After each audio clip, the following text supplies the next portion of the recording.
Buongiorno, ben ritrovati, prima edizione dei nostri telegiornali come sempre. Siamo in diretta, in regia Francesca Pezzo e Marco Gagliazzo. Tanta la cronaca, tanti i collegamenti con le nostre redazioni e torneremo a parlare fra pochi minuti dell'ennesimo purtroppo femminicidio. Tania Terrin uccisa dall'ex fidanzato che si è poi tolto la vita, ed è successo a Campo Nogara.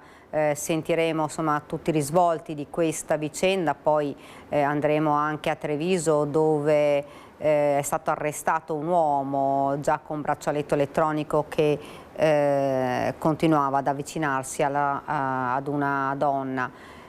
E in primo piano però il 21enne pestato a Barcellona, un giovane Nicola che si trova ancora in coma farmacologico. Abbiamo sentito insomma anche la rabbia degli amici che hanno detto è stato picchiato con violenza, ma sentiamo proprio dalla zona dove abita Nicola la nostra Marta Zatta, che si trova con Nicoletta Rizzetto per la parte tecnica. Marta, che si trova con la zia di Nicola.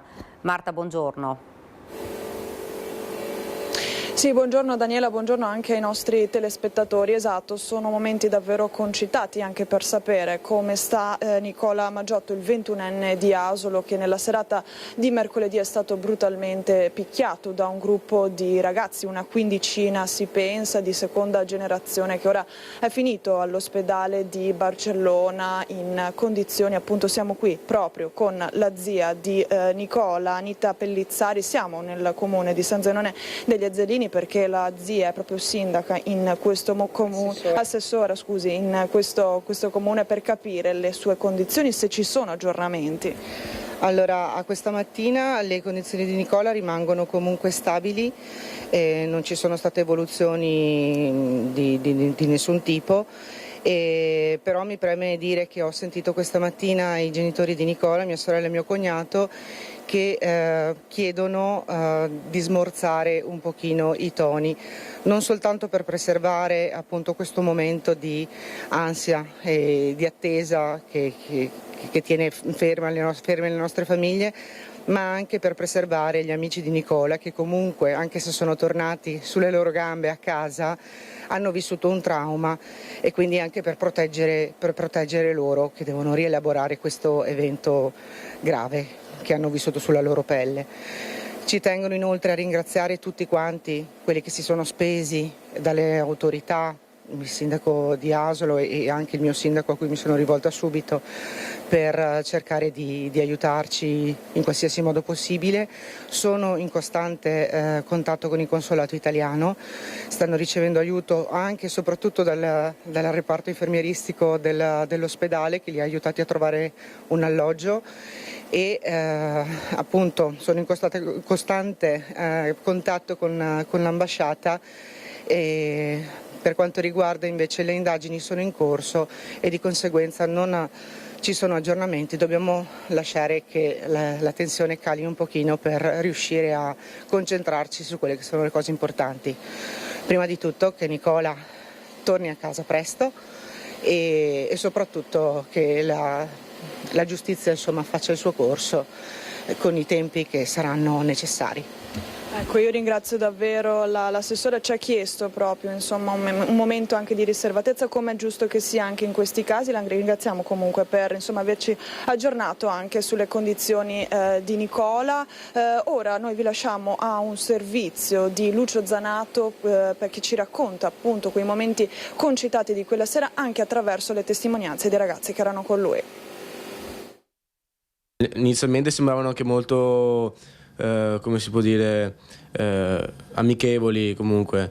Dopo una certa hanno scoperto, ci ha chiesto dove eravamo, gli ho detto che eravamo italiani, e hanno cambiato comunque il modo di guardarci. Sta emergendo questo movente per l'aggressione di Barcellona ai giovani ventenni asolani Nicola Maggiotto e Giuseppe Siben, con il primo ricoverato all'ospedale della città spagnola in terapia intensiva in coma farmacologico dopo aver subito un forte colpo alla nuca, mentre il secondo è rientrato da poco con un forte trauma allo zigomo sinistro dopo aver ricevuto un pugno in piena faccia. A raccontare l'accaduto Alessandro Beltrame, il più lucido dei tre amici, perché è leggermente più distante dei due aggrediti mercoledì scorso all'uscita di una discoteca. Siamo usciti da questo locale, eravamo in 8, solo che in 5 erano partiti prima per chiamare un taxi. Fuori questa discoteca c'è una gradinata e salendo questa gradinata noi abbiamo incontrato una decina, quindicina di ragazzi all'incirca, adesso non mi ricordo molto bene quanti fossero. Successivamente io sono andato avanti con uno di questi ragazzi e ho lasciato dietro Giuseppe e Nicola. Finché non mi sono girato ho visto Nicola che stava litigando con questi ragazzi. Una circostanza che Giuseppe Siben, ancora dolorante per il pugno ricevuto, racconta così. Nel momento in cui stavo parlando con quest'altro ragazzo, non mi ricordo assolutamente di cosa, le facce, niente, sarà per il trauma penso. Mi sono girato un secondo, mi sono rigirato e Nicola stava facendo una rissa con un ragazzo. È arrivato un ragazzo da dietro e l'ha colpito qui dietro la nuca, fortissimo, ho visto proprio una gran botta. Con cattiveria insomma. Sì, proprio per far male secondo me, proprio solo per far male, non aveva altro obiettivo. A quel punto hai reagito? A quel punto non ci ho più visto e mi sono buttato per difendere Nicola, ma alla fine sono arrivati in 5-6 anche contro di me, mi hanno buttato a terra e ci hanno preso a calci tutti e due alla fine. Quindi ho pensato, non ha senso che intervenga anch'io, il massimo che ho fatto è stato cercare di fermare la situazione, parlando sempre in inglese dicevo stop, andate via. E sì, perché ho visto che la situazione stava generando, anche perché ha iniziato a tirargli calci finché erano per terra. A quel punto i giovani aggressori si dileguano nella notte, mentre Alessandro presta i primi soccorsi agli amici. Ho messo subito Nicola in sicurezza, dopo ho visto che Giuseppe mi dava accenni, mi rispondeva e tutto, quindi ho dato più importanza a Nicola. Poi l'arrivo dei soccorsi, il ricovero dei feriti e la raccolta da parte della polizia spagnola delle testimonianze. Mi ricordo che alcuni erano spagnoli e altri erano marocchini, questo mi ricordo. Ora saranno le telecamere di sorveglianza a dare un volto agli aggressori per una vicenda che ha segnato profondamente i protagonisti. Veramente dici impossibile che ti succeda. Dal vivo insomma è tutta un'altra storia, fa veramente paura e impressione. No, mi sembra grande da dire, però sta generazione è nata, secondo me. Una vicenda che ha scosso anche tutta la comunità di Casella d'Asolo, che si riunirà in preghiera per Nicola. Mercoledì sera ai campi da rugby di Asolo ci sarà una fiaccolata appunto per Nicola, per unirci tutti insieme e pregare per lui. Ecco, appunto, lo diceva lo stesso Lucio Zanato, una famiglia, una persona veramente ben voluta dalla comunità, e lo stesso assessore ci voleva ricordare appunto un appuntamento che si terrà domani sera. Sì, domani sera le famiglie dell'Asolo Rugby hanno organizzato una fiaccolata di solidarietà per Nicola e per la sua famiglia, e appunto si terrà nel campo dell'Asolo Rugby. E niente, ringrazio anticipatamente tutti quelli che si stanno spendendo, che stanno mandando messaggi di preghiera, di solidarietà e di vicinanza, perché aiutano molto e fanno bene al cuore. Ecco. Grazie davvero, e nel frattempo le indagini proseguono per far luce su quanto accaduto mercoledì sera, e i genitori dello stesso Nicola Maggiotto hanno presentato denuncia. Vediamo ora il servizio di ricostruzione, poi la linea può tornare allo studio. Sono ore cruciali queste sul fronte delle indagini. La polizia spagnola sta passando al settaccio le telecamere di videosorveglianza della zona dove è avvenuto il pestaggio di Nicola Maggiotto e dell'amico. Saranno fondamentali le immagini per chiarire la dinamica e individuare gli aggressori. Non solo, ma si sta scavando per accertare il movente che avrebbe scatenato la furia del branco. Il Consolato Generale d'Italia a Barcellona sta seguendo con la massima attenzione le condizioni di Nicola, mantenendo contatti costanti con la famiglia del giovane, giunta a Barcellona, e con la struttura sanitaria che lo ha in cura. mentre fonti del Ministero degli Esteri sottolineano che la dinamica dell'accaduto non è al momento ancora pienamente chiarita. La famiglia del 21enne ha presentato denuncia alla polizia. Gli investigatori di Barcellona non forniscono informazioni sulla dinamica della rissa, oggetto di segreto istruttorio, né sulla nazionalità delle persone coinvolte per le leggi di protezione della privacy. Nicola rimane in coma farmacologico, accanto a lui i genitori giunti ad Asolo, appena saputo quanto accaduto. Un fatto grave che riaccende i riflettori su un'altra tragedia, quella avvenuta nel 2017 sempre a Barcellona. Quella volta fu picchiato ed ucciso Niccolò Ciatti, 22 anni, di Scandicci a Firenze. Ad intervenire il papà della giovane vittima. Quello che è successo a Niccolò ce l'abbiamo sempre davanti e fa pensare che purtroppo c'è sempre tanta violenza assurda tra ragazzi. Mi auguro che Nicola riesca tranquillamente a uscirne e a riprendere la sua vita, ma mi auguro anche che la giustizia spagnola questa volta, rispetto a quello che ha fatto a noi, funzioni in maniera adeguata e corretta. Reazioni su quanto accaduto anche dal mondo politico. Vedremo le indagini che ci saranno nelle prossime ore, nei prossimi giorni. Sicuramente non ci sarebbe da sorprendersi se nei prossimi giorni, nelle prossime settimane, un odio tra paesi europei, tra popolazioni di paesi europei possa essere amplificato, ancora di più triste in un paese come la Spagna, che ormai abbiamo sempre considerato ormai fratelli, cugini, perché stiamo tornando ai nazionalismi. Basta vedere insomma i sondaggi, l'AfD in Germania è data al 42% in Sassonia, iniziamo a tornare ad odiarci tra nazioni europee. Se saranno confermate le responsabilità e le motivazioni riportate, rappresenterebbe un fatto gravissimo e inaccettabile, tuona il deputato della Lega Giulio Centenaro, che aggiunge: non possiamo accettare che la violenza diventi normale, non esistono giustificazioni per un'aggressione e nessuno deve avere paura per la propria nazionalità, per le proprie idee o semplicemente per essere se stesso. E noi continuiamo con la cronaca e ci spostiamo immediatamente a Pordenone, in carcere, dove un detenuto ha dato fuoco al materasso ed è morto intossicato. Ci racconta tutto la nostra Esmeralda Dalla Longa. Esmeralda, buongiorno.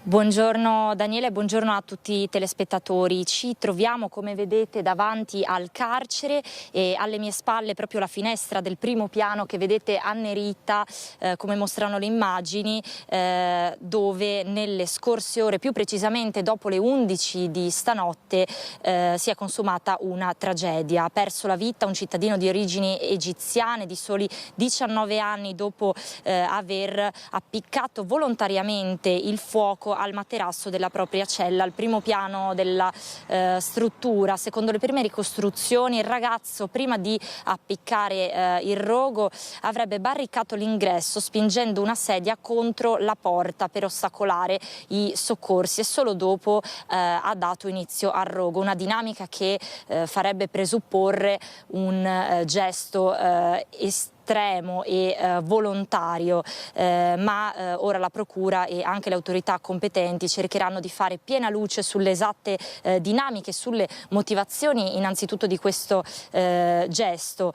E nel momento dell'accaduto sono giunte sul posto 3 camionette dei vigili del fuoco per spegnere il rogo, operazione che è durata fino alle 2:30 di notte. Tutto il primo piano in via precauzionale è stato anche evacuato e poi appena sono finite le operazioni di spegnimento sono rientrati tutti i detenuti nelle proprie celle. Sono rimasti anche intossicati altri 2 detenuti che però sono stati subito soccorsi dai sanitari del 118 e al momento non si trovano in pericolo di vita. È stato immediato l'intervento degli agenti della polizia penitenziaria che sono riusciti a spegnere le fiamme innanzitutto utilizzando gli estintori di dotazione e successivamente appunto è stato allertato anche il 118. Un fatto veramente tragico su cui adesso la procura e le autorità competenti stanno indagando anche per chiarire al meglio la dinamica dell'accaduto e anche la natura del gesto. Il detenuto 19enne egiziano era tra l'altro noto alle forze dell'ordine, era stato arrestato recentemente il 30 luglio in seguito a una violenta rissa con anche l'utilizzo di bastoni insieme a una quindicina, altri 15 ragazzi nei pressi della stazione, quindi un arresto anche recente, un cittadino noto alle forze dell'ordine. Al momento la procura sta indagando per fare luce appunto sulla dinamica. Per il momento da Pordenone è tutto, cedo la linea nuovamente allo studio. Grazie davvero, e noi ora ovviamente torniamo a parlare dell'ennesimo femminicidio con l'uccisione di Tania Terrin. Andiamo immediatamente con la nostra Ilaria Marchiori a Vigonovo. Ilaria, buongiorno. Buongiorno anche a te Daniela, buongiorno ai nostri telespettatori. Siamo qui a Vigonovo, a pochi passi dall'abitazione di Via Goldoni dove vive la mamma di Tania, che come potete immaginare è barricata in casa. Con lei ci sono alcuni familiari, è chiusa nel suo dolore, nella disperazione. È stata proprio lei a chiamare i carabinieri perché si era recata a casa della figlia non sentendola nel momento in cui è stata uccisa nella notte tra sabato e domenica dall'ex fidanzato Dino Keber, e suonava, sentiva che la figlia non rispondeva al telefono e quindi ha chiamato i carabinieri.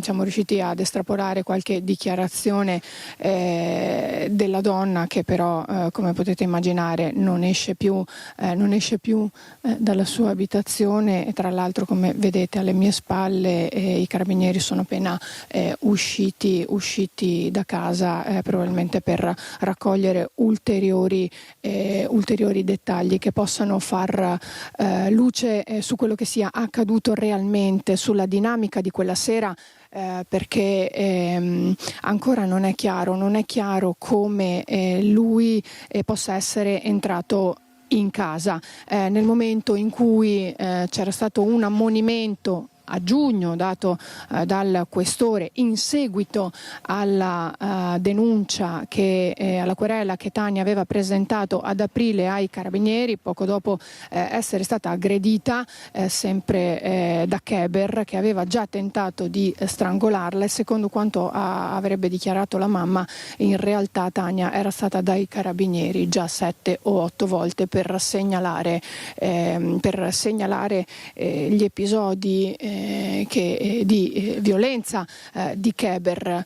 Tania aveva paura, lo sentiremo tra poco nella testimonianza di una vicina di casa, tanto che dopo l'episodio di aprile in cui Keber aveva già tentato di soffocarla e lei appunto aveva presentato querela, aveva chiesto ai suoi vicini di casa, agli altri condomini, proprio nella loro chat: se vedete questa persona,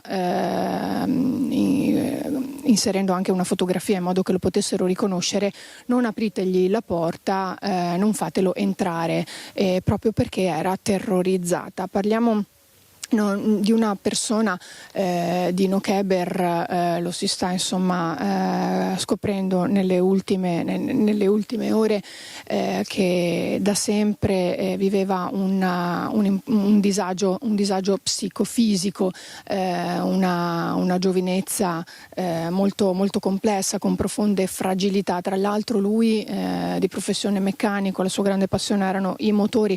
Ultimamente lavorava saltuariamente, anche perché affetto da un'importante forma di diabete, che probabilmente l'aveva fatto entrare in una forma di depressione, poi un precedente passato da tossicodipendente.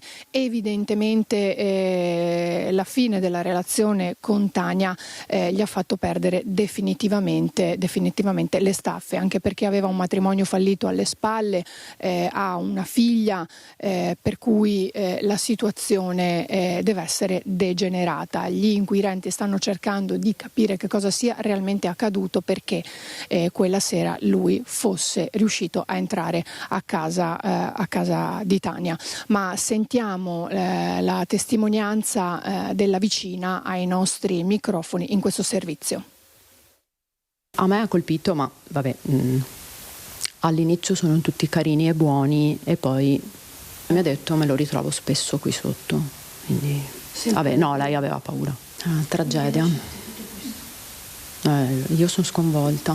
Tania Terrin viveva nella paura. A raccontarlo è una vicina di casa ancora sotto shock per la morte della 39enne originaria di Vigonovo, dove tuttora vive la mamma, trovata nella sua abitazione di via Venezia a Camponogara, dove si era trasferita da qualche tempo. L'ex compagno Dino Keber, di 43 anni, l'avrebbe strangolata sabato sera, poi si sarebbe tolto la vita impiccandosi una volta rientrato nella sua abitazione di Dolo. Sarebbe accaduto intorno alle 23, ma sembra che nessuno dei vicini abbia sentito nulla. Io sono stata a casa tutto il sacrosanto giorno, sabato, tutto il giorno, notte inclusa, e non ho sentito niente. Io sicuramente non ho aperto. O è entrato con qualcuno o gli ha aperto lei. Lei aveva paura, però chissà in che modo è riuscito, perché era una persona molto buona, Tania. Quello che è certo è che Tania fosse spaventata dal suo assassino. Ad aprile Keber, già noto alle forze dell'ordine, sembra che avesse tentato di strangolarla, motivo per cui la 39enne aveva presentato querela ai carabinieri insieme ad un certificato medico. Poi a giugno il questore aveva emesso un ammonimento nei confronti del 43enne. Ma per Tania, una persona molto riservata, non era sufficiente, perché, come racconta la vicina, lui continuava a perseguitarla. Aveva anche chiesto nella chat di condominio di non aprirgli per nessun motivo se si fosse presentato. Lei non scriveva mai nel gruppo, mai. Infatti quella volta là abbiamo detto Madonna, cosa è successo, che non scrive mai lei. E per quello che poi io sono andata privatamente a chiederglielo. Aveva detto me lo trovo spesso sotto casa. Quindi qui? Sì. Voi però non lo vedevate? No, infatti io giorni successivi sono stata molto attenta, ho detto aspetta che vedo se lo vedo, che lo vede, cioè sto là a vedere se ci sono macchine diverse rispetto alle nostre, cioè insomma. E secondo me non si sentiva protetta perché diceva me lo ritrovo qua. Per Tania era anche stata predisposta una forma di vigilanza attraverso il passaggio delle auto dei carabinieri, ma nonostante questo Keber è riuscito a entrare in casa. La porta dell'abitazione, a quanto emerge, non presentava però segni di effrazione. I carabinieri sono arrivati il giorno seguente. Ho sentito scampanellare ieri alle 23 e qualcosa e sinceramente ho preso paura e l'ho scritto subito, perché sapendo la situazione l'ho scritto e infatti c'è ancora il mio messaggio, ovviamente non letto, dove l'ho scritto: Tania, ho sentito scampanellare al tuo citofono, tutto a posto?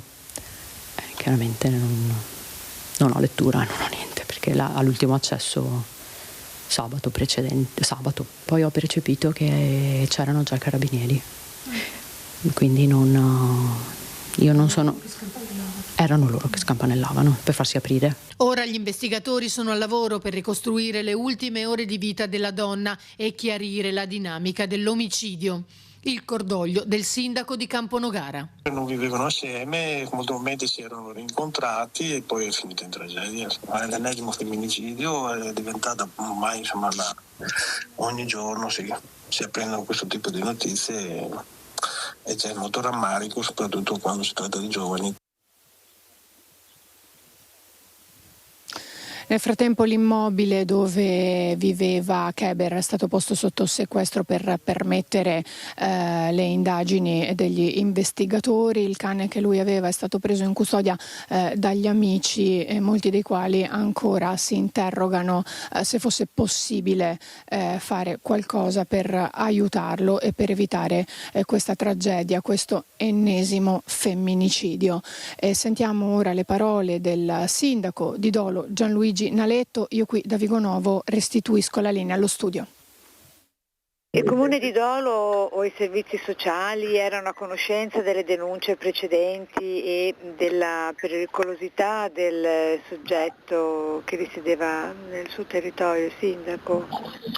Ma io devo dire che ho fatto una verifica e non era conosciuto il soggetto e non escludo però che fosse stata nota, ecco, questa vicenda all'ufficio stesso, però non era a nostro carico, non era preso in carico meglio da noi la situazione, ecco. Forse anche complice il fatto che la signora fosse residente in un altro comune, ma quello che lascia un po' tutti con tanta sofferenza è il fatto che almeno nel vicinato nulla lasciava presagire, almeno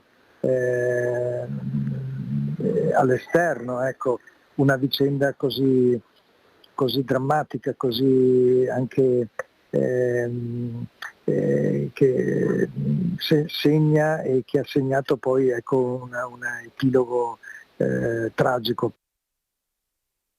Ed ovviamente tante le reazioni per questa ennesima tragedia, per questo femminicidio. A intervenire l'onorevole Martina Semenzato, presidente della Commissione parlamentare d'inchiesta sul femminicidio, che commenta così questa ennesima violenza sulle donne. L'uccisione di Tania Terrin ad opera dell'ex compagno rende evidente come le misure di prevenzione quali l'ammonimento del questore, pur utile, non possono comunque sostituire le misure cautelari custodiali. In presenza di un reale rischio di letalità e in presenza di presupposti di legge, prosegue Semenzato, l'adozione della custodia cautelare in carcere salva la vita della donna e l'uomo dal carcere a vita. La stessa legge numero 281 del 2025, che ha introdotto il delitto di femminicidio, ne ha reso più facile l'applicazione, introducendo una presunzione di adeguatezza in presenza dei reati spia. Il momentaneo riavvicinamento della vittima, inoltre, non deve trarre in inganno, come di recente ribadito dalla Corte di Cassazione, la mancata denuncia, la ritrattazione dell'accusa, così come i riappacificamenti spesso sono frutti delle modalità insidiose e manipolatorie in cui può svilupparsi la violenza domestica, sintomatici dell'esposizione della vittima alla prosecuzione o all'aggravamento della relazione maltrattante, conclude, attraverso minacce, ricatti e condizionamenti. Così l'onorevole Semenzato oggi nel parlare di questo femminicidio. E noi ora andiamo a Padova per parlare di un altro femminicidio, quello di Giada Zanola a Vigonza. A maggio la condanna all'ergastolo dell'ex compagno. Dopo 90 giorni sono state rese note le motivazioni della sentenza e ci colleghiamo subito con la nostra Chiara Gaiani e Federico Cibotto per la parte tecnica. Chiaro, buongiorno.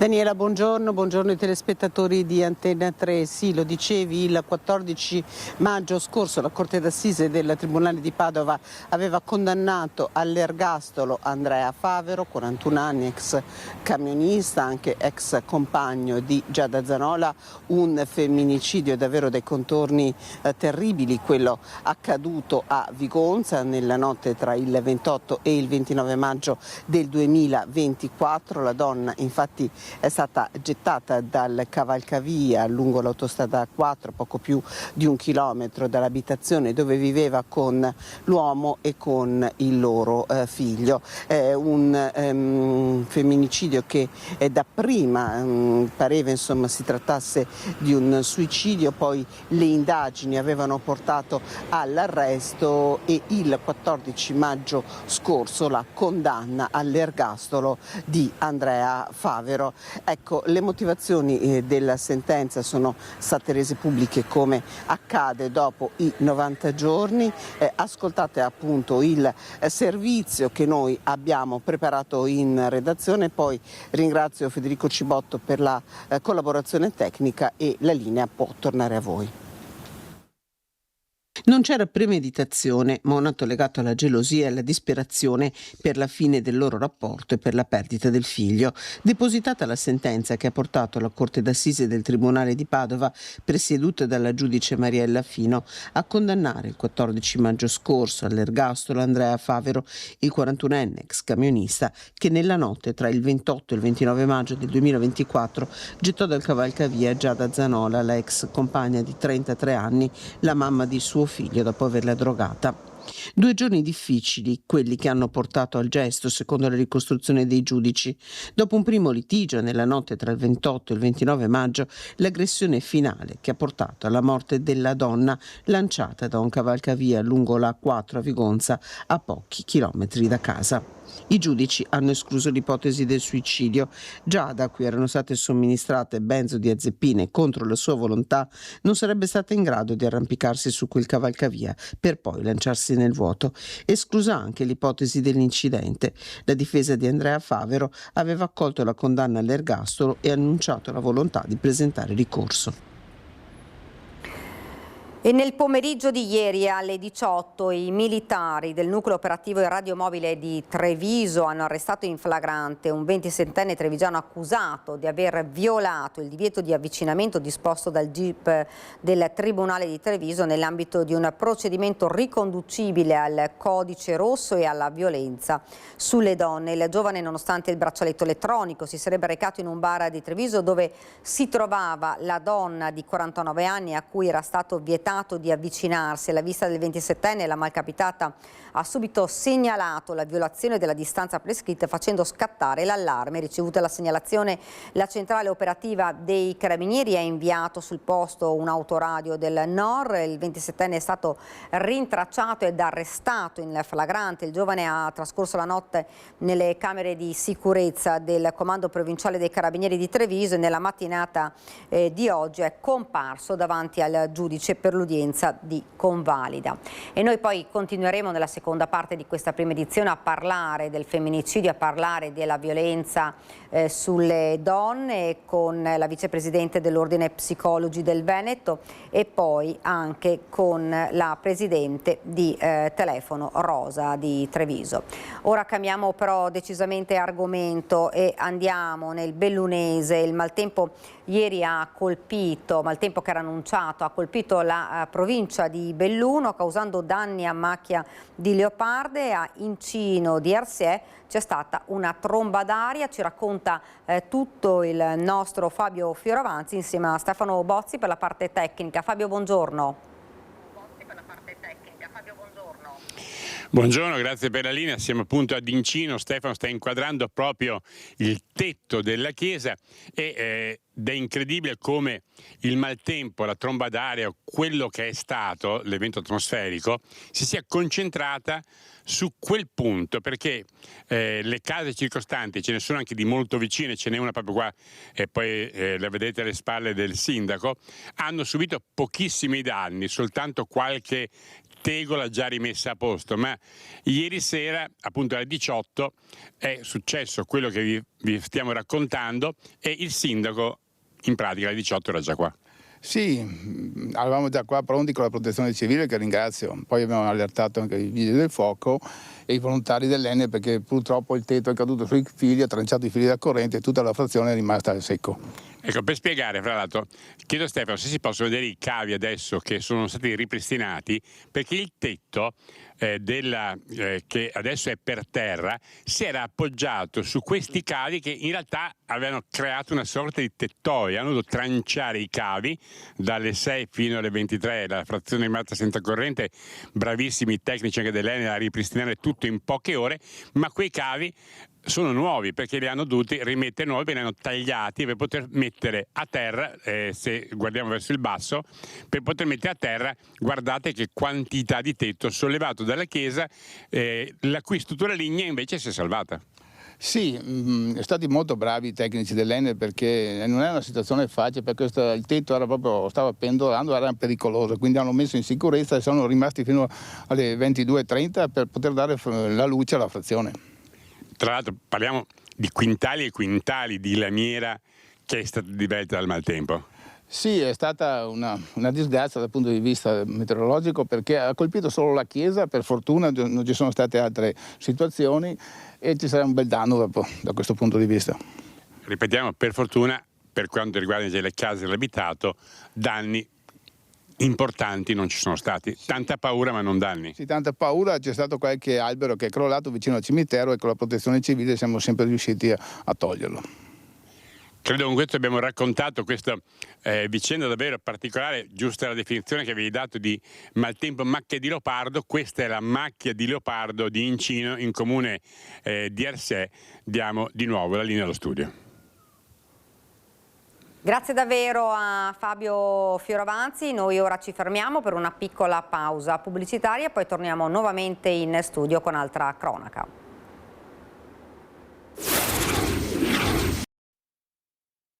Siamo tornati sempre in diretta, nuovamente qui in studio e con una notizia che arriva da Verona. Un cittadino straniero è rimasto gravemente ferito dopo essere stato accoltellato la notte scorsa a Verona. L'aggressione è avvenuta nell'area dell'ex centrale del latte, nella zona industriale della città scaligera, luogo da anni abbandonato e degradato, oggetto di ripetuti sgombri, l'ultimo una decina di giorni fa. La vittima, da quanto si è appreso, è un cittadino domenicano di 38 anni, ora è ricoverato in terapia intensiva all'ospedale di Borgo Trento, dove altre 2 persone sono state curate e successivamente dimesse. Sull'episodio sta indagando ora la squadra mobile della Questura di Verona e sul posto la polizia scientifica che ha eseguito i rilievi.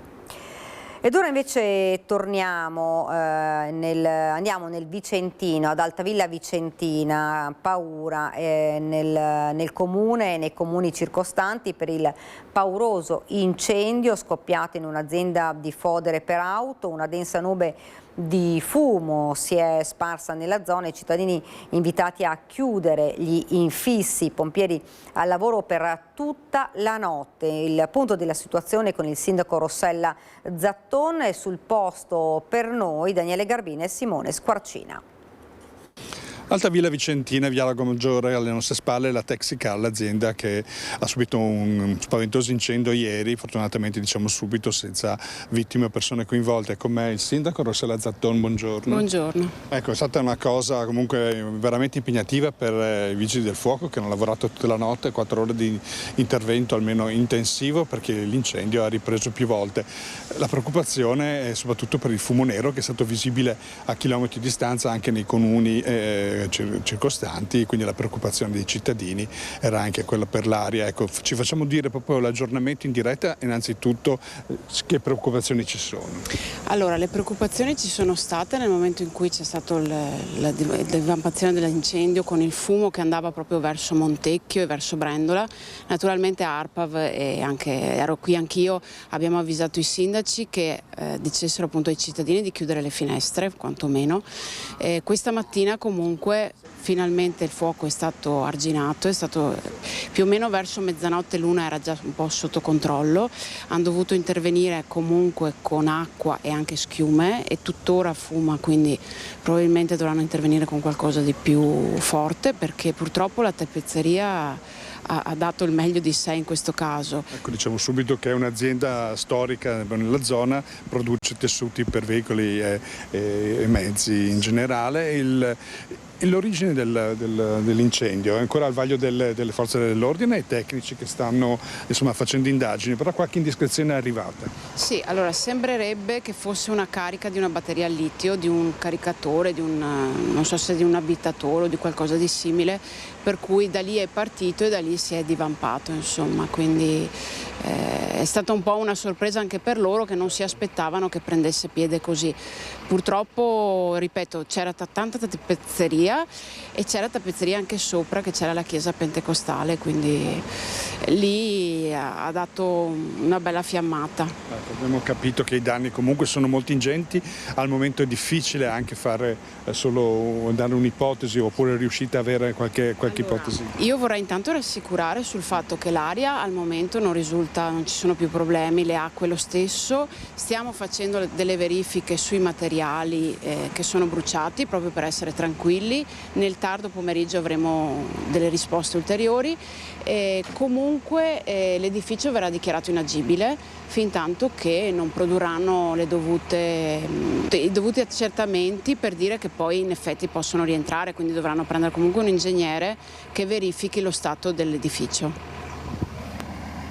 E continuiamo a parlare di incendi, andiamo al vasto rogo ad Amaro in provincia di Udine con il nostro Omar Costantini che sta seguendo l'evoluzione delle fiamme. Poco fa ci aveva anche inviato le ultime proprio le azioni di terra da parte delle squadre presenti per fronteggiare questo incendio in corso sul monte Amariana. Siamo ancora qui al campo base del Monte Amariana in comune di Amaro con Patrick Candido che è il direttore delle operazioni di spegnimento per quanto riguarda il corpo forestale del Friuli Venezia Giulia. Volevo fare un po' il punto con lei della situazione perché vediamo le fiamme che sono sul pezzo finale della montagna, però lei da parte tecnica ci può fare un po' riassunto per quanto riguarda poi anche gli interventi da terra. Sì, allora la mattinata di oggi ha visto una situazione diversa da quelle precedenti. Avevamo una situazione, le temperature erano più basse, il fumo non ha impedito come l'altra mattina ai velivoli di operare e quindi siamo riusciti a fare un buon lavoro di mantenimento del lavoro fatto ieri, cioè di contenere il fronte di fiamma nel medio versante ed evitare le riprese nella parte bassa. Per quanto riguarda invece le squadre di terra? Le squadre di terra abbiamo uomini del corpo forestale distribuiti nei punti critici che lavorano insieme ai volontari della protezione civile attivati dalla sala operativa. Abbiamo l'unità dei vigili del fuoco a valle con i suoi uomini che praticamente presidiano tutta l'interfaccia della parte bassa nella zona di Pisa e Bus. È stato mantenuto un presidio notturno da parte dei vigili del fuoco e siamo a supporto anche loro con lanci mirati qualora si evidenziassero delle criticità. Questa è una fase delicata della giornata perché abbiamo come dicevo delle potenziali riprese, le condizioni adesso sono favorevoli alle riprese perché siamo esposti a sud, abbiamo la brezza che potenzialmente è in condizioni di alimentare le riprese.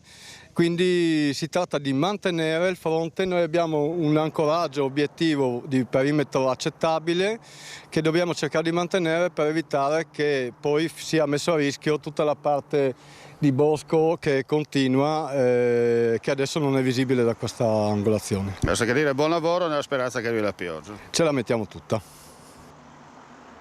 Sloveno che è decollato pochi minuti fa da... È spento invece l'incendio a Miane, in provincia di Treviso, decisive le ultime ore anche grazie alla pioggia caduta. Il sindaco tira un sospiro di sollievo e pensa ad un evento collettivo in autunno per ringraziare la comunità. Eravamo ormai stanchi, ieri sera, è andato avanti tutto il giorno l'elicottero, il pomeriggio ne è arrivato anche un altro. Uno pescava dal bacino antincendio di Malgamont, l'altro invece pescava da qui, dalla base di Miane. E ieri sera sembrava spento come le altre sere, però di fatto non abbiamo abbassato la guardia. Ciò che ci ha fatto sperare ieri sera poi è stato quel temporale che non avrà fatto tanta acqua, ma è quella che è bastata, e stamattina abbiamo fatto un giro di ricognizione per essere sicuri. Tira un sospiro di sollievo il sindaco e tutta la comunità che si è impegnata durante l'emergenza legata all'incendio che la scorsa settimana ha interessato il territorio di Miane. Dopo un'ultima ricognizione aerea e un'attenta verifica sul posto, effettuata anche con un drone dotato di termocamera, è stato possibile confermare lo spegnimento dell'incendio. Ora bisognerà calcolare i danni e le cause. Per ora la conta dice che sono bruciati tra i 12 e i 15 ettari, con particolari danni al sottobosco. Il report finale spetterà ai carabinieri forestali, ma il sindaco pensa anche di coinvolgere la popolazione in autunno per spiegare le operazioni e ringraziare tutti quelli che si sono messi a disposizione. A partire da Regione Veneto, Veneto Agricoltura, i servizi forestali, i vigili del fuoco, la Proloco di Miane, Miane Sport, il Comitato San Rocco. Qui un'intera comunità si è stretta intorno all'emergenza. c'è stata tantissima solidarietà. La Proloco di Miane per esempio ci forniva i pasti a mezzogiorno, ci supportava appunto con i panini e con quant'altro. L'associazione sportiva ASD Miane Sport ha fornito tutta la parte dell'acqua e altro supporto. Si è proposta anche il comitato di San Rocco. Poi ci sono state anche varie persone che si sono date da fare e hanno detto guarda se hai bisogno sono qua, le abbiamo chiamate tutte per darci una mano, perché c'è sempre qualcosa da fare, sempre, anche le minime cose, e devo dire le persone di Miane hanno risposto veramente bene. Ed ora cambiamo argomento. Muore a 56 anni per un malore durante un viaggio solitario in Vespa. Renato Gomiero si trovava in Norvegia. Stava viaggiando verso Capo Nord in sella alla sua Vespa, una delle sue grandi passioni. Un malore improvviso si è portato via Renato Gomiero, 56 anni, originario di Rovolon. Nel paese era stato anche assessore occupandosi di protezione civile. In Norvegia l'uomo è stato soccorso e trasportato in elicottero in ospedale, ma non c'è stato nulla da fare. Era il terzo viaggio di Gomiero nel paese del Nord Europa. Molto conosciuto a Rovolon, Gomiero da qualche anno viveva con la famiglia d'Albettone nel Vicentino. In Norvegia la settimana scorsa aveva avuto anche un problema. Il motore della Vespa si era fuso e se n'era fatto spedire uno dall'Italia per poi ripartire. Alla sua passione per i viaggi sulla due ruote aveva dedicato anche un libro che in copertina ritraeva la sua amata Vespa. Intanto a Ponte San Nicolò si attende il nulla osta per il rientro della salma di Luca Meneghetti, il 53enne trovato senza vita sull'isola di Cherso in Croazia. Oggi sarà eseguita l'autopsia. Ed un altro malore fatale: era uscito di casa di buon'ora per la sua solita corsa mattutina, ma questa mattina Michele Chiodetto non è più rientrato. Un malore improvviso, l'ha stroncato a soli 56 anni mentre percorreva via principale a Casier. Sentendosi male, Chiodetto ha provato a sedersi su una panchina lungo la strada dove, non riuscendo a chiedere aiuto, è espirato pochi istanti dopo. I passanti transitati poco dopo in via principale hanno dato subito l'allarme ai medici, ma i soccorsi intervenuti purtroppo non hanno potuto fare nulla. Sul posto i carabinieri hanno svolto gli accertamenti di legge. Chiodetto, residente a Casier, lavorava da 9 anni come responsabile qualità della Codel SRL a Santa Lucia di Piave. E lutto nel mondo della sanità veneta. Si è spento a 89 anni Davide Francesco D'Amico, luminare della chirurgia, il primo a eseguire un trapianto di fegato in Veneto. Nel servizio una intervista rilasciata ai nostri microfoni nel 2010 e le immagini relative al primo trapianto di fegato. 23 novembre 1990. Queste le immagini recuperate dal nostro archivio del primo trapianto di fegato eseguito a Padova. Il 27 ottobre 1997 sarà poi eseguito il primo trapianto pediatrico di fegato da donatore vivente in Italia. Nella sala operatoria dell'ospedale della Città del Santo a guidare l'equipe Davide Francesco D'Amico, pioniere assoluto nel campo dei trapianti di fegato e maestro per generazioni di chirurghi. Il professore, originario della provincia di Messina, si è spento a Padova ieri all'età di 89 anni. Direttore del Dipartimento Integrato di Chirurgia Generale e Trapianti d'Organo dell'Università, oltre 500 trapianti al suo attivo, D'Amico era in pensione dal 2009, ma continuava a ricoprire, tra gli altri, la presidenza onoraria della Società Triveneta di Chirurgia.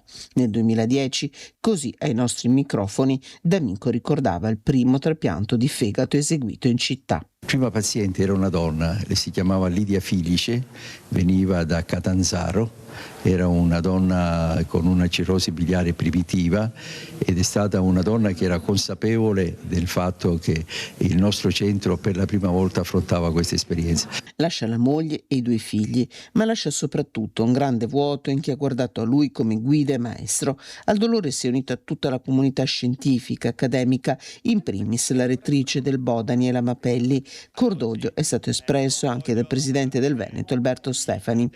Perde un padre professionista professionale d'un maestro con il quale ho vissuto 37 anni di impegno, di difficoltà, di successi e di grande passione per la cura degli ammalati. Così Umberto Cillo, erede di D'Amico e attuale direttore dell'unità operativa complessa di chirurgia epatobilio, pancreatica e dei trapianti di fegato dell'azienda ospedaliera, che ha aggiunto: porto il fardello di una eredità pesantissima ma pregna di insegnamenti. Sicuro però che la nostra scuola, la sua scuola, sta guardando e saprà guardare al futuro con lo stesso slancio, con lo stesso amore per la sfida e la scoperta che ci sono stati tramandati. La luce del prof D'Amico non scompare, resta.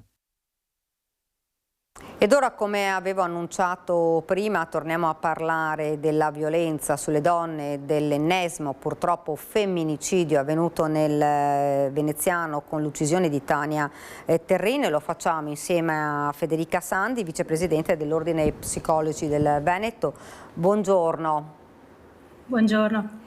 Purtroppo torniamo a parlare di violenza sulle donne. La cosa che più fa male è sapere che questa donna, dottoressa, ha avuto paura, il terrore per davvero dei mesi, e purtroppo poi l'epilogo è stato quello che conosciamo tutti, il tragico epilogo dove lei è stata uccisa e il suo assassino si è tolto la vita. Purtroppo avviene così in tantissimi casi di femminicidio, non solo in questo, e anche in tante situazioni in cui non c'è la denuncia e non succede fortunatamente il femminicidio, ma perché sono casistiche complesse in cui si susseguono continuamente momenti di terrore e momenti di amore appassionato e perfetto. Ed è come vivere in una giostra, in un elastico, in cui vedi il terrore ma poi vedi anche il paradiso, e quindi è così anche nelle relazioni non patologiche, non negative, ma questo diventa così estremo per cui si fa fatica a mettere fine a una relazione così, con queste caratteristiche, perché si crede sempre che il prossimo paradiso sarà il paradiso eterno, in un certo senso sarà sempre bello, ma poi purtroppo così non è. Sono relazioni tossiche, anche di più. Sì, decisamente tossiche. Ultimamente si abusa un po' troppo di questo termine tossico. Vedo pazienti molto giovani in studio che mi parlano di una relazione tossica, poi cerco di capire meglio, ed è una relazione che non va come si desidera. Tossico è un'altra cosa. Tossico è quando uno dei due partner, in questo caso più spesso succede che un uomo, vuole che la donna si comporti in una determinata maniera, controlla la donna, non le permette di fare tutto quello che vuole, non le permette di incontrare tutte le persone che desidera incontrare, fa diminuire gli incontri coi propri parenti. Questo è tossico, non mi tratta come vorrei, semplicemente. Rischiamo di abusare un po' di questo termine. Quando è tossico c'è anche un pericolo maggiore, e si deve riconoscere quando è tossico e quando solamente non è come lo desideriamo. Ecco, quando ho saputo di questa tragedia, purtroppo, lo ripeto, è l'ennesima, perché non è la prima tragedia di questo genere, che cosa ha pensato, dottoressa? Che purtroppo è l'ennesima, e che ormai siamo quasi abituati periodicamente a vedere queste situazioni sul giornale e a leggere di quello che è successo. Purtroppo è una situazione che non vede rallentamenti, e non possiamo che pensare di dover agire in previdenza, in cercare di evitare che queste situazioni arrivino al limite. Ormai, quando si sono innescate, c'è poco da fare se non allontanarsi e fare terminare completamente la relazione. Dobbiamo lavorare sulle giovani generazioni quando si è piccoli, e far capire cos'è il rispetto, cos'è anche provare sensazioni negative e sopravvivere a queste, perché chi decide di annientare l'altra persona lo fa con l'idea che questo lo farà sentire meglio, ma non è così. E quindi bisogna insegnare ai ragazzi e ai giovani che le situazioni negative ci possono essere, sono dolorose, ma ci si può fare aiutare e si può superare. Non è l'annientamento, non è la fine della vita. Ecco, cosa può fare una donna però di più di quello che ha fatto Tania? Insomma, 8 volte dai carabinieri, una denuncia, la paura, la richiesta anche di non far entrare questa persona nel condominio. Più di questo cosa può fare una donna? Cioè, ha vissuto davvero nel terrore fino poi alla fine. Aver letto di questa vicenda mi ha fatto venire in mente che troppo spesso i servizi lavorano per separati, non collaborano tra loro. Non so se questa è la situazione, però trovo molte situazioni in cui la persona che ha un problema deve andare a parlare con tanti interlocutori e gli interlocutori tra loro non parlano e non riescono a fare un'azione sinergica, quella che diciamo noi un'azione sistemica, in cui ognuno fa la propria parte, ma la fa incastrata bene con la parte dell'altro. Qua emerge questo, che dovremmo trovare un modo dei servizi territoriali per comunicare di più e ognuno fare la propria parte. Non so ovviamente in questa situazione cosa sia successo nello specifico, ma mi fa pensare questo. Ecco, il fatto che poi lui ha tolto la vita a lei e si è tolto la vita a lui, una persona comunque che aveva già una patologia, questo fa pensare a cosa, dottoressa? Che a sua volta anche lui stesse molto male e che quindi quello che dicevo prima, si pensa che togliendo la vita a un'altra persona il problema si risolva, ma probabilmente ha percepito subito che il problema non era risolto e che la sua sofferenza sarebbe continuata, anzi forse aggravata del fatto che aveva allontanato definitivamente una persona per cui provava anche dei sentimenti positivi, cioè una relazione alle spalle. Se si erano scelti qualcosa di buono c'era stato tra di loro e improvvisamente doveva gestire non soltanto la rabbia, la voglia di distruzione che probabilmente ha provato di fronte a tutto quello che ha fatto, ma anche il lutto della perdita. Ecco, ma nell'ultimo periodo, negli ultimi mesi, parliamo anche anni, c'è stato un aumento però di richieste d'aiuto delle donne anche a voi? Perché poi è difficile sì andare dalle forze dell'ordine, questa è la parte ovviamente per essere tutelati, però poi a livello psicologico insomma c'è una richiesta maggiore secondo lei oppure manca ancora qualche passo? Allora, quello che le posso dire è che dopo purtroppo la morte di Giulia Cecchettin le richieste d'aiuto, le chiamate al numero al 1522 sono aumentate. Le richieste di intervento comunque è più facile arrivare a chiedere aiuto. Le donne che si vedono nello studio, alcune arrivano con le idee chiare che stanno vivendo una situazione che non dovrebbero vivere, però una minima parte. La maggior parte delle persone che vivono questa situazione se ne rendono conto piano piano, che stanno vivendo qualcosa che non è lecito. È vero, ripeto, che la situazione di Giulia Cecchettin ha purtroppo, o fortunatamente, visto quello che sta succedendo, ha tolto un po' il velo e fatto sì che le donne, soprattutto le ragazze giovani, chiedano, parlino di più. Quello che è successo a Giulia Cecchettin, e purtroppo lo sappiamo molto bene, ha davvero tolto il velo e creato anche forse più paura in questo momento alle donne verso queste persone, questi fidanzati, ex fidanzati violenti. Io vedo soprattutto alle famiglie, alle mamme. Vedo mamme molto preoccupate che chiamano chiedendo se si può prendere in carico la figlia perché sta vivendo questa situazione. Le famiglie sono molto molto spaventate più che le ragazze e devo dire che una cosa che mi ha sorpreso confrontandomi con le colleghe è che i ragazzi sono molto più spaventati dopo quell'episodio. Hanno paura di avere in loro qualcosa di negativo che non conoscono ancora e di poter agire in maniera negativa nei confronti della propria ragazza, compagna. E sono spaventati, come se ci fosse qualcosa di cui non possono avere il controllo perché non lo conoscono, cioè non si riconoscono così, ma magari anche loro hanno in sé quella cosa. C'è una presa maggiore di coscienza anche da parte del ragazzo, dell'uomo? Sì, per fortuna sì, delle nuove generazioni sì, c'è una maggiore attenzione. Mi dica. No, dica pure.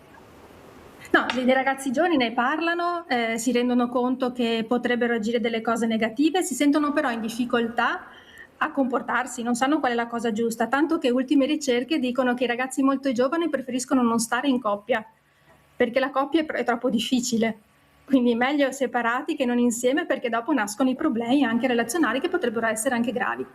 Ecco, prima dottoressa parlavamo che forse manca un dialogo anche con i servizi, forse ci dovrebbe essere una rete più importante, più fitta per cercare di evitare che avvengano queste cose, perché insomma il caso di Tania Terrin era un caso, diciamo almeno da parte delle forze dell'ordine, un caso conosciuto, eppure questa donna, possiamo dirlo, adesso non si dovrebbe, ma sembra quasi essere stata lasciata sola. La rete è una risorsa fortissima e sicuramente deve essere aumentata sempre di più, perché i casi dimostrano che non stanno diminuendo i casi di femminicidio. Quindi la rete assolutamente deve essere fortificata, perché bisogna cogliere anche quelle situazioni che non vengono denunciate, che non vengono segnalate, che sono la maggior parte per le donne più adulte.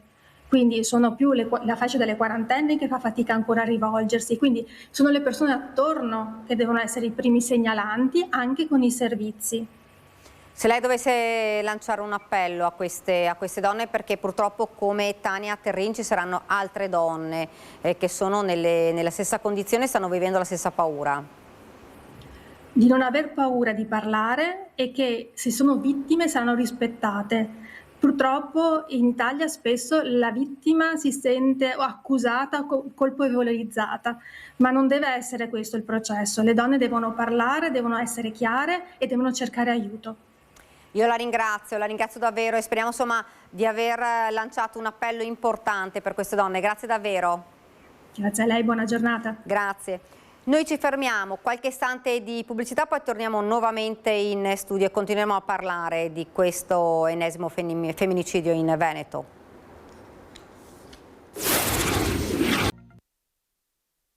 Siamo tornati nuovamente in studio, avete sentito, abbiamo parlato con la psicologa per capire cosa si può fare, che aiuto si può dare di più anche a livello psicologico alle donne vittime di violenza o intrappolate in queste storie, anche se quella non è in realtà la storia di Tania Terrin, che aveva lasciato il fidanzato, viveva nel terrore. Ne parliamo ancora con Maria Stella Di Bartolo, che si è collegata in questo momento, presidente del Telefono Rosa di Treviso. Intanto buongiorno.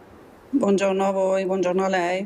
Le chiedo intanto il primo commento di un fatto che non vorremmo mai sentire. Si sta facendo tanto per aiutare le donne vittime di violenza, si sta facendo tanto per cercare di non arrivare poi invece a quello che è accaduto ieri nel veneziano. Diciamo che movimento da parte della rete antiviolenza di sensibilizzazione è sempre molto, molto attivo e presente. Evidentemente non basta ancora, perché dalla lettura, la mia è una lettura delle cronache giornalistiche ovviamente, si può intuire di come ancora il nostro lavoro non è sufficiente, perché noi come centro antiviolenza e anche come partecipanti a una rete molto importante che è costruita con capofila il Comune di Treviso e che coinvolge tutte le reti, tutte le agenzie istituzionali che di questo si occupano, diamo sempre indicazioni estremamente specifiche sul cosiddetto ultimo appuntamento. Io ho come l'impressione, ovviamente non conoscendo assolutamente quello che è accaduto, non conoscendo la storia di questa donna, che presumibilmente può essere rientrata nella cosiddetta fase della luna di miele. Io non ho potuto ascoltare l'intervento della dottoressa che mi ha preceduto. Il ciclo della violenza è stato codificato in modo abbastanza rigoroso, cioè la fase in cui la tensione si alza e quindi avviene un po' si raccoglie come dire la tensione, per cui iniziano le scaramucce, il tono della discussione si alza fino ad arrivare all'esplosione, che può anche non essere una aggressione fisica. Mettiamo in questo caso sia stata un'aggressione fisica molto nelle situazioni più paradigmatiche vi è l'aggressione fisica vera e propria, nelle quali nella la fase dell'esplosione della violenza la donna ha un certo senso la forza, assume la forza e il coraggio di dire e anche la disperazione di dire basta, non ne posso più, esco. Poi però subentra la fase più pericolosa, che è la cosiddetta fase della luna di miele, dove il maltrattante che sa toccare i tasti giusti giura che non lo farà mai più, è buonissimo, offre fiori, chiede perdono in tutti i modi, e la donna vittima di violenza ha delle ambivalenze, purtroppo cede e si riavvicina in modo fiducioso all'uomo che riproporrà abbastanza certamente lo stesso comportamento che l'ha portato che poi lo porta ad agire violenza, insomma. E quindi è una fase estremamente pericolosa per la vittima di violenza. Ecco, la cosa che vorrei chiederle, Tania era andata più volte dai carabinieri e c'è stato nei confronti di questo uomo un ammonimento, e su questo un po' c'è la riflessione, diciamo così, perché insomma da quanto abbiamo saputo aveva già tentato di strangolarla mesi prima. Sembra un provvedimento forse un po' troppo lento rispetto a degli eventi che erano proseguiti nel tempo, e soprattutto al terrore vissuto da questa donna, che addirittura aveva chiesto ai condomini di non aprire qualora avessero visto quest'uomo in giro. Faccio io una domanda: quest'uomo aveva una misura cautelare in corso? Aveva un ammonimento. Ammonimento non è una misura cautelare? Non aveva misure cautelari. Ecco,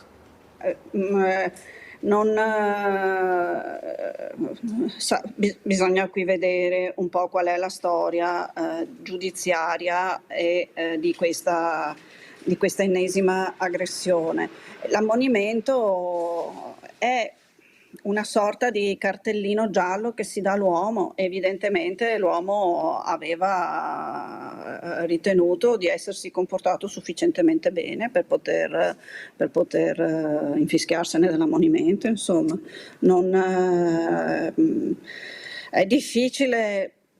Allora, noi qua all'interno di un centro antiviolenza vediamo tantissime realtà diverse e bisogna comprendere, valutare la complessità delle situazioni. La valutazione del rischio è una delle probabilmente attività più difficili da fare per noi operatori dell'antiviolenza. Ripeto, dalle cronache che sono emerse, questa Tania aveva pensato, lui si era tranquillizzato, quindi lei si è fidata probabilmente. Che responsabilità possiamo darle? Nessuna. No, a lei sicuramente no. La cosa che fa pensare è appunto il fatto che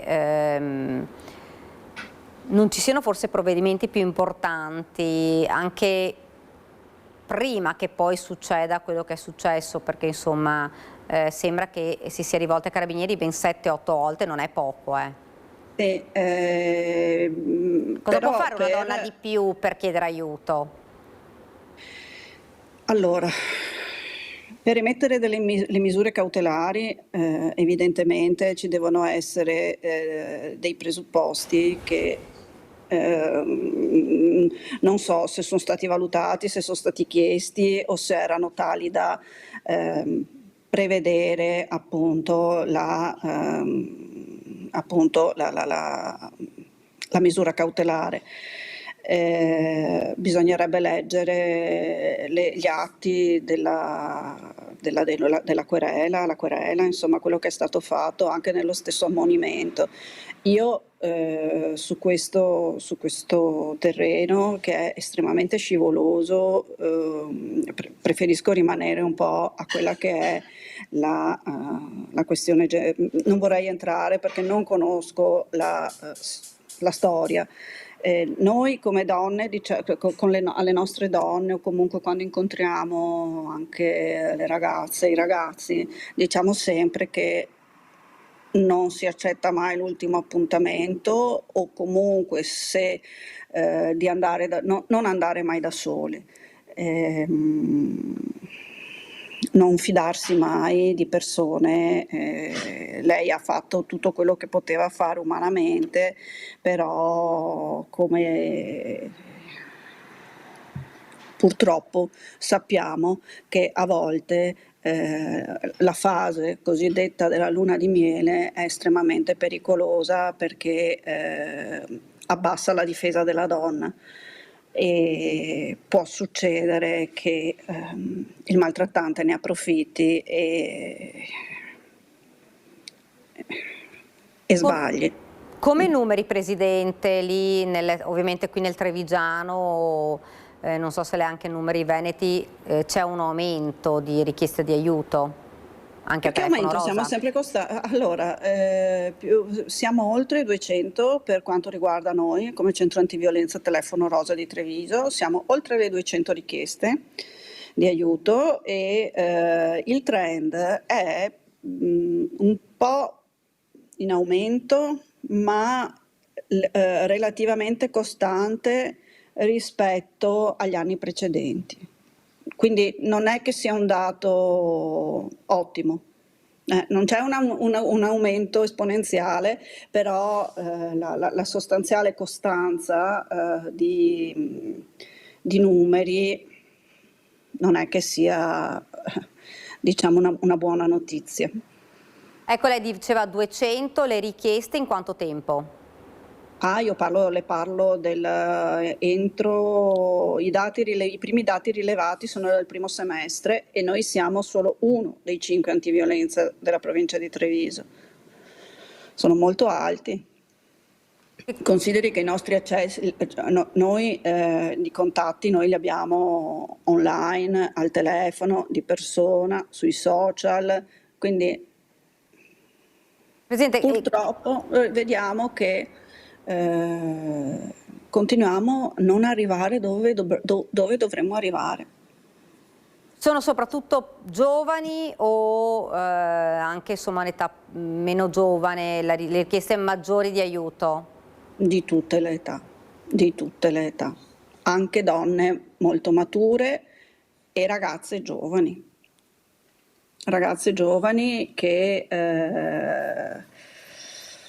che chiedono aiuto o per una eccessiva, per tante cose, che può essere una violenza domestica proprio subita all'interno delle mura domestiche oppure a causa di violenza che vivono nell'ambito scolastico, nell'ambito lavorativo, nell'ambito delle amicizie. Ecco, in questi casi, quando vi chiedono aiuto, come vi muovete come telefono rosa? Allora se ci chiama la ragazza direttamente, noi ci mettiamo a disposizione, le fissiamo quanto prima un appuntamento con una delle nostre operatrici all'accoglienza che raccoglie la storia e vediamo quello che la donna giovane, in questo caso, ci chiede, che consapevolezza ha di quello che le succede e che strumenti ha e dopodiché attiviamo quello che è la nostra presa in carico, quindi eventualmente un percorso di colloqui con le nostre psicologhe oppure con le avvocate del centro che danno delle indicazioni per come muoversi a propria tutela. Dopodiché se la ragazza ha necessità di essere messa in pronta accoglienza, si attiva tutta quella che è la procedura della messa in sicurezza con l'invio nelle situazioni protette e lì inizia un altro viaggio estremamente complicato e complesso e anche doloroso. Io spero che prima o poi ci si possa veramente guardare negli occhi tutti quanti, noi cittadini, e cominciare a entrare nella discussione e di quella che è l'educazione affettiva di questi giovani, perché non sono molto ottimista come la dottoressa che ho ascoltato prima. Noi troviamo i ragazzi molto indietro dal punto di vista della capacità di riconoscere le proprie emozioni. E questo è importante per provare a limitare il più possibile la deriva di reazioni violente e quindi cominciare a costruire una relazione o le relazioni sane. Ecco. Senta, noi purtroppo abbiamo assistito, l'abbiamo visto al caso di Giulia Cecchettin, che è diventato un caso purtroppo nazionale, poi oggi il caso di Tania Terrin, però potremmo stare qua a dire tantissimi altri nomi e lo sappiamo molto bene cosa scatta, Presidente, secondo lei, nella mente di questi uomini che arrivano a togliere la vita ad un'altra persona. Poi c'è chi, come nel caso della Terrin, poi l'ex fidanzato si è ucciso, chi invece poi insomma finisce in carcere. Però insomma cosa scatta nella mente di queste persone? Difficile capire cosa scatta nella testa di queste persone. Io non voglio pensare che siano persone insane, perché sennò darei loro una sorta di attenuante o scusante per il loro atteggiamento. Evidentemente non sanno gestire le loro emozioni e quindi ritengono legittimo agire con ogni mezzo, in ogni modo, per tenere con sé una donna che vuole semplicemente vivere la sua vita lontano da un uomo che non ama più o che non vuole più. Io faccio molta fatica a entrare nella testa dell'uomo, un po' perché avendo noi come centri antiviolenza un approccio di parte neutro ma non neutrale, forse non sono la persona più adatta a cui fare questa domanda. Quello che posso dire è che le donne vittime di violenza sono donne che hanno bisogno di essere ascoltate, che hanno bisogno di essere con pazienza, perché loro sono estremamente bivalenti, proprio perché per questa modalità in cui si muove il ciclo della violenza le rende complesse. E quindi io, come anche ascoltando la storia di Tania, cosa posso dire? Purtroppo il ciclo della violenza è questo. Se quest'uomo, per qualsiasi motivo che io non conosco, non aveva una misura cautelare ed era libero,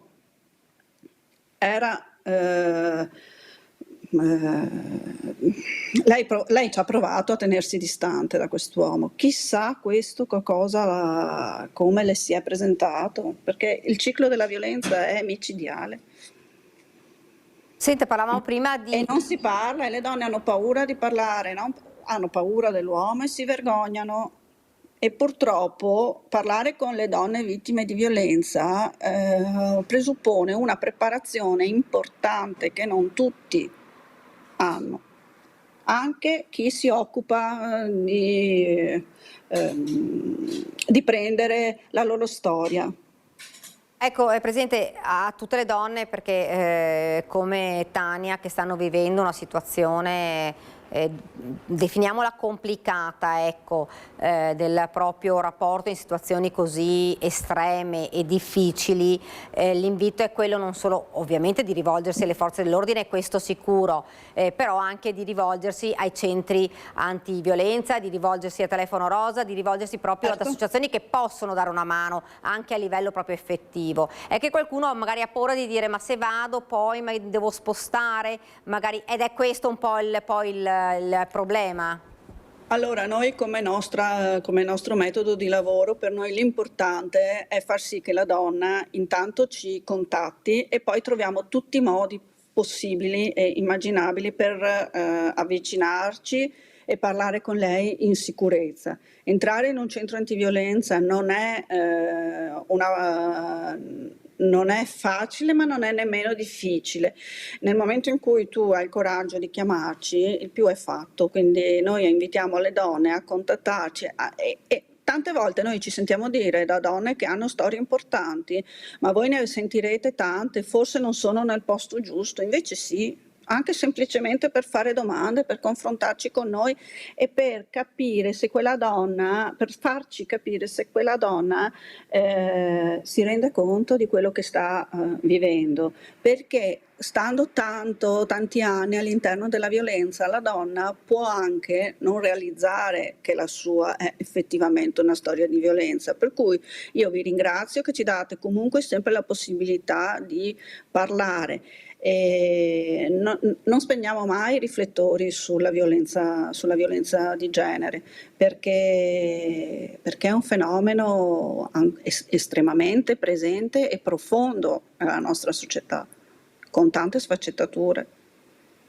Lei ci ha mandato una, che magari facciamo vedere se me lo inquadrano, lo sto facendo vedere, il termometro della violenza. Eccolo qua, sì. Lo vediamo.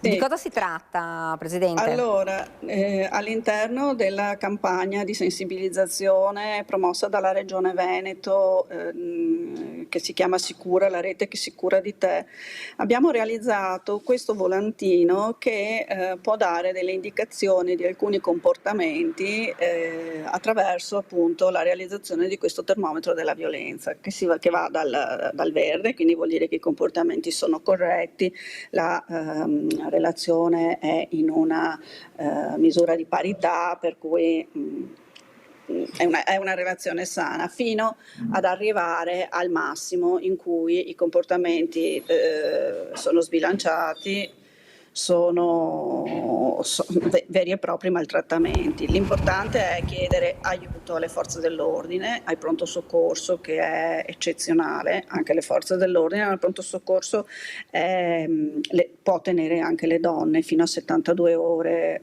in protezione, e ai centri antiviolenza che hanno personale formato sia perché conosce i servizi del territorio che per parlare con le donne vittime di violenza.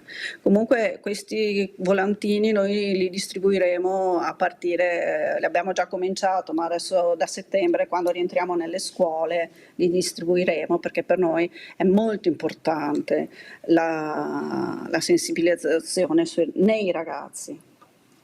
Cioè che le giovani anche riconoscano quando è il momento di chiedere aiuto. È meglio una telefonata in più che lasciar correre. Sì. Ecco, a volte sarebbe, magari così dopo chiudiamo, anche importante che chi conosce una persona che è vittima di violenza o comunque che è in una situazione molto complicata, magari faccia anche un passo avanti, magari anche contattando voi, poi se possibile siete voi magari che poi contattate la vittima. Allora, la vittima noi non la possiamo contattare perché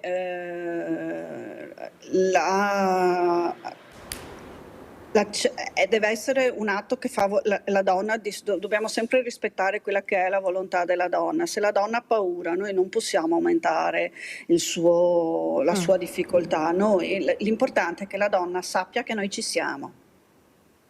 Per cui se le amiche ci vogliono chiamare, anche dei familiari ci vogliono chiamare, noi per chiedere consigli. Parliamo volentieri e cerchiamo di spiegare come poter ritrovare un modo per avvicinare la donna. Però per noi è fondamentale che sia la donna che venga, perché deve farlo lei, deve appartenere a lei il percorso. Senta, perché se io poi la convinco e la donna non è convinta, certo, diviene anche un problema di attendibilità poi nel proseguio di un percorso della scelta della donna e della donna. Senta, un'ultima domanda, lei ci diceva prima c'è un aumento comunque nelle richieste d'aiuto, un aumento di chiamate proprio al telefono rosa? Tantissime chiamate, sì, molte, ma sa, adesso è anche un po' più, c'è stata sicuramente una conoscenza, possibilità di conoscere il nostro servizio, per cui riceviamo tante chiamate. Riceviamo tante chiamate, ma riceviamo tante chiamate anche di disagio sociale, al quale noi tentiamo di dare una mano, però diventa un po' più complicato il discorso, perché noi purtroppo non abbiamo fondi tali da poter aiutare tutte le donne che ci chiamano, anche se non sono tipicamente vittime di violenza, ma che comunque vivono una vita faticosa, ce ne sono tantissime, e che chiedono aiuto, ecco. Però per quello che è possibile noi contattiamo, chiamiamo, rispondiamo.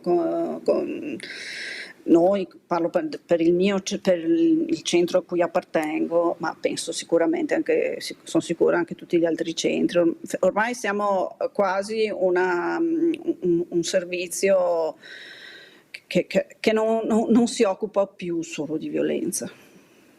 Presidente, io la ringrazio, grazie davvero. Speriamo di poter parlare di cose, magari di un miglioramento di questo trend invece che un peggioramento. Ci contiamo un po' tutte, con speranza. Grazie davvero Presidente, grazie per essere stata con noi. Grazie a voi, arrivederci. Grazie. E noi siamo anche arrivati al termine di questa prima edizione, lo avete sentito, ovviamente nel corso dei nostri telegiornali torneremo a parlare di questo femminicidio di Tania Terrin, parleremo anche del provvedimento con l'arresto nel Trevigiano di un uomo che continuava ad avvicinarsi nonostante il divieto ad una donna. E poi avete sentito purtroppo anche il femminicidio del padovano con le motivazioni della sentenza. Queste insomma le notizie di oggi. Io ringrazio Marco Gagliazzo e Francesca Pezzo, i registi che ci hanno seguito fin qua. Vi do appuntamento a domani e ovviamente continua con il film alle 16 la programmazione di Antenna 3. Grazie, arrivederci.